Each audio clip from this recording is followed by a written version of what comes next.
In December of 2022, the median closed sales price in the Omaha area was $275,000. Now, last December, I polled my audience here on the channel and I asked if they thought Omaha home prices would go down in 2023. 56 of those who responded said prices would go down, 25% thought prices would stay the same, and only 19% thought prices would go up. It's now August of 2023, and who was right? What has the Omaha market done so far in 2023? That's the subject of today's video, and we're going to get started right now. Hi, my name is David Matney with Nebraska Realty. I'm a local realtor here in Omaha, Nebraska. Now let's jump into today's topic. Why do so many people think the market is about to crash? Now there's a few reasons. Let's take a look. Number one, bad news sells. There are so many content creators who make a lot of money talking about a real estate crash. Have prices become more unaffordable? Yes. But just because prices have gone up does not mean they're necessarily heading down. What we have seen is a crash in terms of the number of closed sales. Fewer homes are being sold. Number two, the housing market over the past 100 years has been very resilient. We've had a Great Depression, we've had World War II, the Korean War, the Cold War, the Cuban Missile Crisis. We've had multiple recessions, an oil embargo, war in the Middle East, inflation, terrorist attacks, protests, and a pandemic. Yet the housing market keeps going. And why is that? Well, people have to live somewhere. There's always going to be some challenge in the marketplace, but it's something we just got to work through. Prices go up and prices go down. It's called a market. If you buy a home today for $300,000 and tomorrow you wake up and let's say it's worth $270,000, does that mean you have to sell? Hopefully you like the home, it meets your needs, and you only have to take a loss if you have to sell. Anytime you sell a home, there's going to be a cost associated with selling. That is why you need to hold the asset long enough to appreciate to enough to cover the cost associated with selling. When someone gets married, divorced, has a baby, passes away, or has to relocate, it creates a real estate need. People have two choices. They can rent or they can buy. If you can afford the payment, have a stable job, and if you see yourself living in the next place for the next 5 years, I believe you're better off buying instead of renting. However, everybody's different. You have to do what you feel comfortable with. If you don't feel comfortable buying a home, then go ahead and rent. It's up to you. The market in Omaha, Nebraska is completely different from, let's say, Austin, Texas. Real estate markets are local, just like the weather. I never hear real estate YouTubers talk about an affordable market like Omaha. They like to talk about the sexy markets like Phoenix, Las Vegas, Austin, Texas, or Boise, Idaho. Even in a market like Omaha, different price points and different areas behave differently. In the Omaha market, homes priced above $500,000 right now take longer to sell, while a home that is $300,000 and below may still receive multiple offers.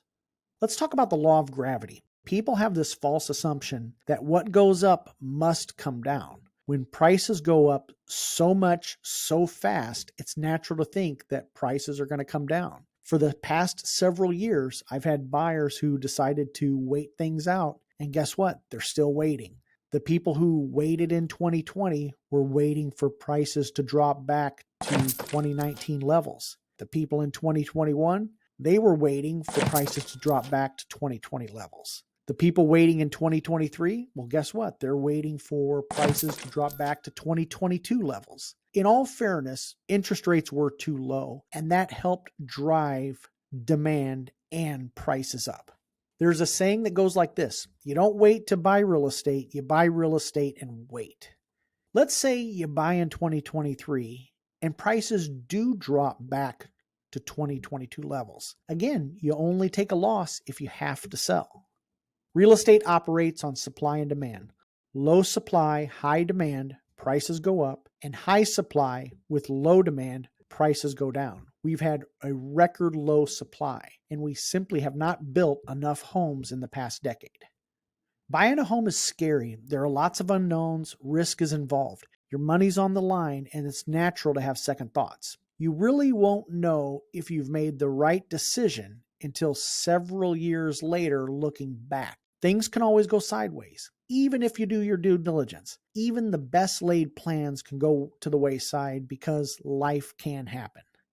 3 years ago, I heard people say, oh, they overpaid for that property. I can't believe they paid that much for that house. Well, in July of 2020, the median closed sales price for a home in the Omaha region was $243,750 at a 3% mortgage interest rate. Let's look at the math if you decided to overpay for that property back in July of 2020. So you had a purchase price of $243,750. Let's say you came in with a down payment of $48,750. You financed $195,000. Your monthly payment, and this is principal and interest at a 3% interest rate, is $822.13. In July of 2023, the median closed sales price for a home in the Omaha region was $328,263 at a 7% interest rate. Now let's look at the math for July of 2023. You had a purchase price of $328,263. You came in with a 20% down payment. You financed $262,610.40. Your monthly payment at 7% for 30 years, principal and interest, was $1,747.15. All of a sudden, that someone who paid too much back in 2020, that looks like a smoking deal compared to someone buying in 2023. When you buy a home, you lock in your principal and interest payment for the next 30 years. Rents follow the market. Homes rent for market value. Over time, rents go up. Nobody knows what's going to happen tomorrow. You might be renting month to month, but then if your landlord decides to sell, you might be forced to move. So there's no stability in renting either. And here's the thing. As we finish out the year, home prices are going to go down, just like they do every year. People with families buy the largest homes. These families with school-age children, they like to move during the summer month. So every year you're going to see prices tend to go down. They peak in June and July, and they go down as we go into fall and winter. Make sure you don't compare prices month to month. You want to make sure you're looking at a true picture.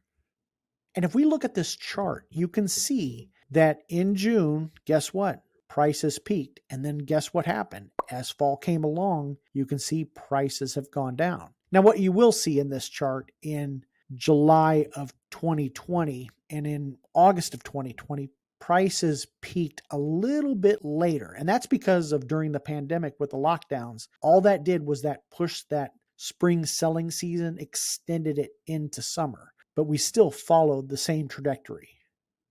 Ultimately, you have to do what is best for you and your family. Let's say you're relocating to Omaha, Nebraska, and you want to rent a while in order to learn the city and see what you like to do and where you like to hang out. And then let's say you want to buy later on down the road. There's nothing wrong with that. But if you're holding out thinking, well, I'm going to time the market, and you're thinking, well, I think interest rates are going to go down. Nobody knows what interest rates are going to do. Nobody knows what home prices are going to do.